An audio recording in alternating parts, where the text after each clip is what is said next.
시편 54편입니다. 시편 54편도 여기 우리 이 52편서부터 시작되는 다윗의 시편이 계속 일관되게 다윗이 사울에게 쫓겨가지고서 광야로 도망하던 때에 자신의 생명이 경각에 달렸을 때 아주 굉장히 이제 절망적이고 막 정말 희망이 없다 그럴까 막 두려움이 엄습하면서 이제 끝났구나 라고 그럴 때 하나님께 그냥 온 힘을 다해서 기도드렸던 것들이에요.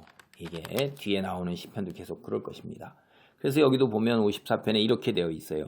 다윗의 마스길 인도자를 따라 현하게 맞춘 노래. 십사람이 다 사울에게 이르러 말하기를 다윗이 우리가 있는 곳에 숨지 아니었나이까 하던 때. 그러니까 사울이 다윗을 죽이려고 전국에 명을 내려서 누구든지 다윗이 있는 곳을 구하면 내가 큰 상급을 주겠다 그러고 군대를 동원해서 다윗을 수색하고 그리고 사울이 직접 자기가 그 고발하는 사람의 이야기를 들으면 쫓아갔다 이 말이에요. 그게 여러 차례 그게 나옵니다. 우리가 여기 사무엘 상하 이런 거를 보면 그런데 이제 이 사울에게 고자질하는 그때 다윗이 얼마나 다급하게 기도를 하는가 보세요. 하나님이여 주의 이름으로 나를 구원하시고 주의 힘으로 나를 펴놓으소서. 이게 지금 내 목숨이 지금 경각에 달려 있는 거예요. 어떻게 피할 수가 있겠어요. 그러니까 주여 구원과 변호, 내가 죄가 없는 거를 하나님 저들이 깨닫게 하소서. 하나님이여 내 기도를 들으시며 내 입의 말에 귀를 기울이소서. 하나님이 지금 내 기도를 들으시고 내가 하나님 앞에 아뢰는 말을 귀를 안 기울이시가 상황이에요. 사실 하나님께 얼마나 다윗이 기도했겠습니까? 광야 생활을 하면서 다윗이 믿음을 보면 여기 시편 이런 거 보면 이럴 때만 기도하는 게 아니라 다윗 자체가 믿음의 사람이라서 우리가 다윗이 기도를 참 많이 했을 거예요. 그리고 다급할 때도 또 이렇게 기도하는 것들을 보면 이게 갑자기 기도가 이렇게 나올 수는 없는 거예요. 이게 기도하던 사람이기 때문에 근데 내 기도가 응답받고 내 입의 말에 하나님께서 귀를 기울이시는 것 같지가 않은 거예요. 이런 상황이 벌어질 리가 없잖아요. 근데 하나님의 뜻을 모르는 거예요. 하나님께서 사무엘을 보내서 다윗을 기름 부어가지고 왕으로 삼으셨는데 아니 그렇으면은 곧바로 왕이 되어야 될 거 아니에요? 왕이 되기는커녕 오히려 그걸로 인해서 내가 지금 우리 집안이 다 풍비박산이 나고 내 목숨까지도 지금 위태롭게 되는 게 한두 번이 아니라 이 말이에요. 아니 이게 어떻게 이런 일이 있을까? 하나님이 왜 나를 갖다가 이런 공경으로 몰아넣으실까? 왕으로 삼으셨다는데 아니 그냥 얼른 왕위를 이어받게 해주시지. 아니 이렇게 완전히 정말로 그냥 공경과 환난 속에서 정말 하나님께 절규하도록 만들잖아요. 하나님. 낯선 자들이 일어나 나를 치고 포악한 자들이 나의 생명을 수색하며 하나님을 자기 앞에 두지 아니하였음입니다. 하나님을 믿는 사람이라고 그런다면 이런 일을 할 일이가 없다. 다 사울의 편에 서서 고자질을 하고 앞장서서 나의 목숨을 취하려고 오지 않는다 이 말이에요. 다윗 그 사람 얼굴도 몰라요. 낯선 자예요.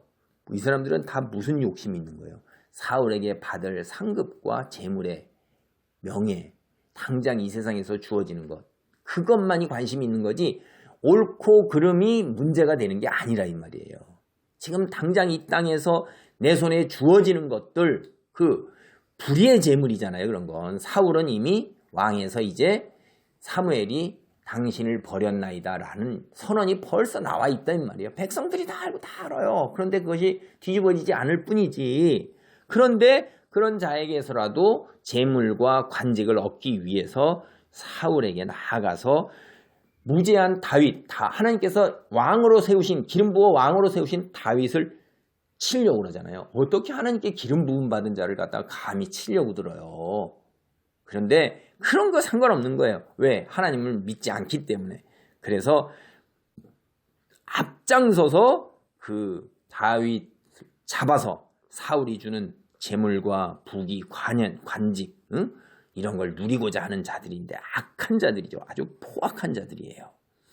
하나님은 나를 돕는 이시며 주께서는 내 생명을 붙들어 주시는 이시니이다. 그러나 하나님께서는 결국 나를 도와주시고 내 생명을 붙들어 주실 것을 다윗은 믿었던 거예요. 현실은 그렇지 아니한 거예요. 이 현실이 순탄하고 이렇게 순적하게 된 게 아니라 현실이 하나님께서 나를 왕으로 세우셨음에도 불구하고 현실은 그와 정반대되는 일들, 공경 속에서 내가 헤매지만은 그러나 나는 하나님께서 나를 돕고 내 생명을 붙들어 줄 것을 믿는 거예요. 그리고 주께서 내 원수에게 악으로 갚으시고 주의 성실하심으로 그들을 멸하소서. 이런 기도를 드리고 있어요. 이게 참 어려운 기도인데 오늘날 우리가 이제 이런 기도, 내가 뒤에 더 가서도 그런 기도가 있어요. 그들을 멸하소서. 주여 저런 자들을 멸해 주시옵소서. 이렇게 이제 기도를 드리는 게 이게 쉽지 않은 기도인데 오늘날 이제 예수님이 오신 이후로 이런 기도를 드리는 게 쉽지 않을 것입니다. 근데 이때 당대에 하나님께 신원을 할 때 내 억울함을 아랠 때 이런 말로도 아랠 수가 있었구나라고 우리가 알 수 있어요. 그리고 우리의 악한 본성은 정말로 이런 기도 하나님한테 그 다윗이 그래도 이게 경계한 게 내 손으로 직접 원수를 갚질 않잖아요. 내 손으로 피를 안 묻혀요. 보복하고 하는 걸 하나님 당신 손으로 하나님께서 내 억울함을 들으시고 나를 변호하시고 나를 도와주시옵소서 갚아주시옵소서 이렇게 기도드리는 것입니다. 6번 내가 낙헌제로 주께 제사하리니 여호와여 주의 이름에 감사하오리니 주의 이름이 선하십니다.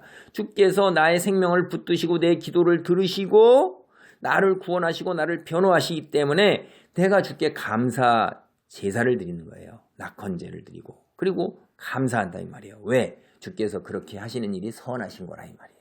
내가 하나님을 믿는 자고 하나님 앞에 무지한 자이기 때문에 사울에게 내가 악을 행한 적이 없고 낯선 사람 내 생명을 수색하면서 그러는 사람들에게 내가 악한 일을 한 적이 없다 이 말이에요. 그래서 7절 결론입니다. 참으로 주께서는 모든 환난에서 나를 건지시고 내 원수가 보응받는 것을 내 눈이 똑똑히 보게 하셨나이다. 현실은 그러지 아니하지만은 그렇게 될 것을 믿고 확신 안에 거하는 것. 이게 다윗의 대단한 믿음인 거예요. 여러분 우리가 이 세상 살면서 닥치는 환난과 고통과 불행이 그것이 하나님이 허용하신 것이고 우리는 그게 너무나도 절망이고 낙담이고 그 다음에 인생이 다 정말 끝나는 것 같고 뒤집어지는 거예요. 감당하기가 어려운 거예요. 그게 실질적으로 이 세상에서 고통 속에서 있는 거는 정말 힘든 것입니다. 그렇기 때문에 이런 믿음을 갖는 것. 그러나 하나님께서 내 손을 붙드시고 나를 구원하시고 나에게 힘이 되시며 나에게 좋은 것으로 이끄실 것이라는 끝까지 믿음을 갖고 있는다는 것이 얼마나 어렵겠습니까? 그런 믿음 속에서 다윗이 살았기 때문에 큰 인물이라는 거예요. 우리는 그런 다윗과 같은 거는 그런 믿음, 그게 귀한 믿음이고 그게 정말로 하나님께서 엄청나게 귀하게 보시는 전적으로 순종하고 의지하는 그거를 그렇게 귀하게 보시는 거라 이 말이에요. 그래서 우리도 이 7절과 같은 믿음, 내가 현재 처한 환난과 어려움과 고통, 젊은이들은 실업으로 인해서 또 앞길이 보이지 않고 장래가 없어요. 그럼에도 불구하고 병에 걸린 사람은 언제 병이 날지도 몰라요. 장애인이 된 사람은 앞으로 그 장애를 안고 평생을 살아가야 돼요. 가정에 우환이나 환란이 있는 사람은 그거를 껴안고 가야 되는 거예요. 그게 말이 쉽지 그게 얼마나 고통스러운 거예요. 그러나 하나님이 전적인 주권을 가지고 허용하시고 뜻하시고 하나님이 누구는 그런 거를 감당하도록 하셨어요. 하나님께서 다 뜻대로 하시는 거예요. 속된 말로 엿장수 가위질 몇 번 하는 거 엿장수 마음인데 엿이 뭐라고 그럴 수가 없는 거예요. 엿이 뭐라고 그러겠어요. 왜 나는 2번, 쟤는 3번이고 나는 엿치기 할 때 구멍이 이렇게 작습니까? 저 구멍 큰 자가 이기는데 누구는 대통령이 되고 누구는 국회의원이 되고 누구는 대기업에 들어가고 누구는 그렇지 못하고 경제적인 어려움 속에서 살아가야 되고 이거 어떡하려고 그래요. 누구는 대한민국 사람이고 누구는 북한에 태어났고 누구는 아프리카고 누구는 미국 사람이에요. 하나님의 뜻입니다. 주어진 본분대로 받아들이면서 그것이 끝이 아니라는 것. 이 땅에서 어떻게 우리가 하나님께서 맡겨주신 본분을 잘 감당했느냐에 따라서 하나님께서 뒷날에 엄청난 상급이 우리를 기다리고 있고 그건 영원이라는 거예요. 그런 성경은 그렇게 얘기를 하고 있어요. 그걸 믿는다면 믿음 속에서 하나님께 나아가야 돼요. 그리고 그걸 하나님 맡겨주신 본분을 온전하게 감당할 수 있도록 능력 주시기를 기도하는 가운데 하나님께 영광이 되고 나에게 큰 은혜가 되는 것입니다. 말은 제가 이렇게 쉽게 하지만 현실은 굉장히 어려운 거예요. 그래서 우리가 기도하고 믿는 이들끼리 서로 위로하고 확인하고 돕고 그래야 되는 것입니다. 하나님 큰 은혜, 다윗이 누렸던 큰 은혜를 오늘 우리도 누리기를 바랍니다. 아멘.